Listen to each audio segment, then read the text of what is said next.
আজকে আবার কিছু ইম্পর্টেন্ট প্রশ্ন আমি তোমাদের সামনে নিয়ে চলে এলাম। আজকের প্রশ্ন হচ্ছে, দেখো সর্বপ্রথম প্রশ্ন যেটা হচ্ছে, specific gravity of bentonite during piling করার সময় স্পেসিফিক গ্র্যাভিটি বেন্টোনাইটের কত সেটা জিজ্ঞেস করেছে। এখানে বেন্টোনাইটের কথা তোমাকে একটা যদি ছোট্ট কথা যদি বলি, তাহলে দেখো পাইলিং করার সময় বেন্টোনাইটিং কী করা হয় বলতো, ওয়াশিং করা হয় বেন্টোনাইট দিয়ে, যাতে সাইটের মাটির লেয়ারটা যাতে কোলাপস না করে তার জন্য। ঠিক আছে, তাহলে এই যে নাইটের স্পেসিফিক গ্র্যাভিটি হচ্ছে তোমার, যেটা পাইলিং করার সময় করা হয় সেটা হচ্ছে কত, 1.05 থেকে 1.12। এটা কিন্তু ইন্টারভিউর মোস্ট ইম্পর্টেন্ট প্রশ্ন। তোমাকে ডব্লিউবি পিএসসি যেইতে জিজ্ঞাসা করে হতে পারে, বা তুমি কোনো কনস্ট্রাকশন কোম্পানিতে যদি কাজের জন্য ইন্টারভিউ দিতে যাও তাহলে সেক্ষেত্রেও কিন্তু জিজ্ঞাসা করা হতে পারে। চলো দ্বিতীয় নম্বর বলছে, what is small diameter of পাইলের সব থেকে স্মল ডায়ামিটার জিজ্ঞাসা করেছে। এটা তুমি কোথায় পাবে?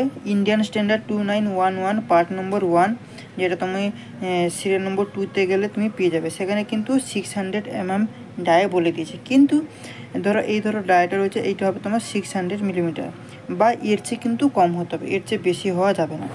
ঠিক আছে, চলো এরপরে 3 নম্বর কি বলছে দেখো। 3 নম্বর বলছে, অ্যাজ পার ইউকে গ্যালনের হিসেবে 1 গ্যালন ইজ ইকুয়াল টু কত লিটার? সেটা হচ্ছে 4.54 লিটার।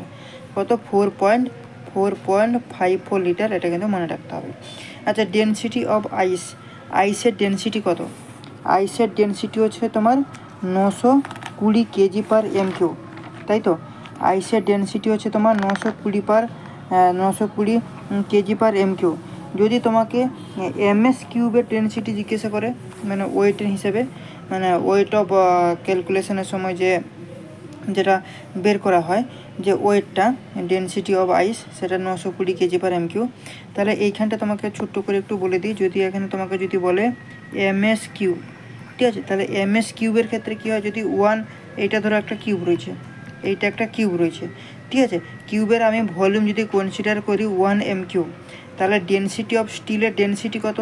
7850 কেজি পার এমকিউ, তাই তো? তাহলে আমরা ওয়েট কী করে বের করব?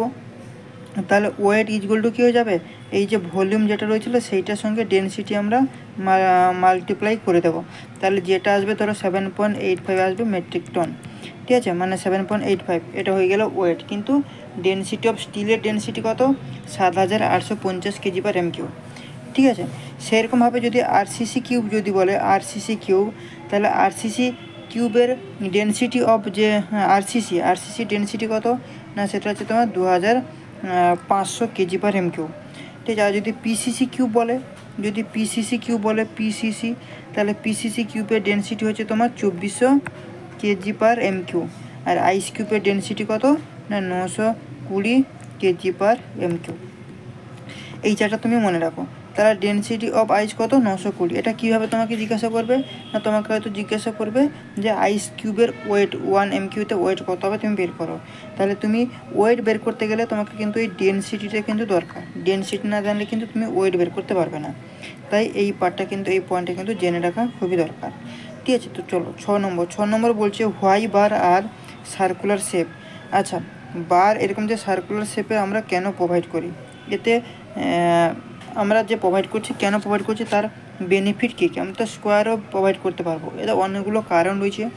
সর্বপ্রথম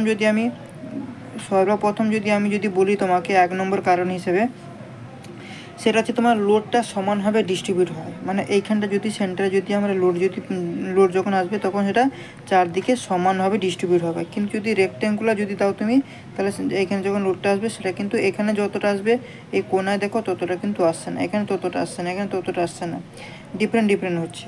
তাই সার্কুলারে কী হয়, ইকুয়ালভাবে কিন্তু তোমার লোডটা ট্রান্সফার হয় বা ডিস্ট্রিবিউট হয়ে যায়। চলো ঠিক আছে, চলো দ্বিতীয় নম্বর কি না, সিজি চেঞ্জ হয় না। এই সার্কুলার ক্ষেত্রে সিজি চেঞ্জ হয় না, ঠিক আছে। মুভমেন্ট অফ ইনার্শিয়া চেঞ্জ হয় না, ঠিক আছে। এইসব কারণের জন্য আমরা সার্কুলারটা বেশি ইউজ করে থাকি। ওকে, চলো এরপর চলো 7 নম্বর কী বলছে? 7 নম্বর বলছে, what is large diameter of pile.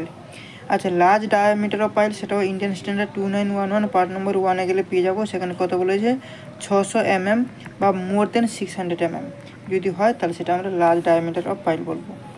চলো এরপরে 8 নম্বর কি বলছে, 8 নম্বর যেটা বলছে যে example of sugar use in কংক্রিটে যে আমরা সুগারটা ইউজ করছি তার একটা এক্সাম্পল এখানে জিজ্ঞাসা করেছে, সেটা হচ্ছে সুক্রেজ হয়ে যাবে, যার কেমিক্যাল নাম হচ্ছে কি তোমার C12H22 আর O11 এটা।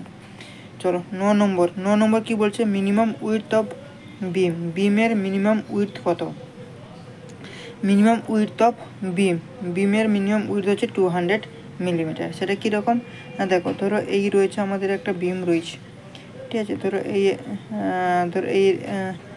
এইরকমভাবে ধরো আমার একটা বিম রয়েছে, এই ধরো বিমটা রয়েছে, তাহলে এই বিমের এইটা হয়ে যাচ্ছে কি ডেপথ, এইটা হয়ে যাচ্ছে কি উইডথ।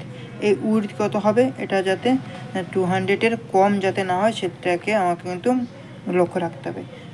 এর বেশি হলে চলবে কিন্তু এর যাতে কম না হয়। কোথায় পাবো আমরা, ক্লস নম্বর 6.1.2-তে পাবো, ইন্ডিয়ান স্ট্যান্ডার্ড 13920-তে গেলে আমরা কিন্তু পেয়ে যাব। ঠিক আছে, তো এই ছিল আজকের আমাদের আলোচনার বিষয়। ক্লাসটা যদি ভালো লেগে থাকে অবশ্যই চ্যানেলটাকে সাবস্ক্রাইব করতে ভুলো না, ভিডিওটাকে লাইক করো এবং বেশি বেশি করে বন্ধুবান্ধবের সাথে শেয়ার করো। চলো আজকের সেশন এখানে শেষ করছি, নেক্সট পার্টে আবার অনেক কিছু নিয়ে আসবো, ততক্ষণের জন্য থ্যাংক ইউ, চলো বাই।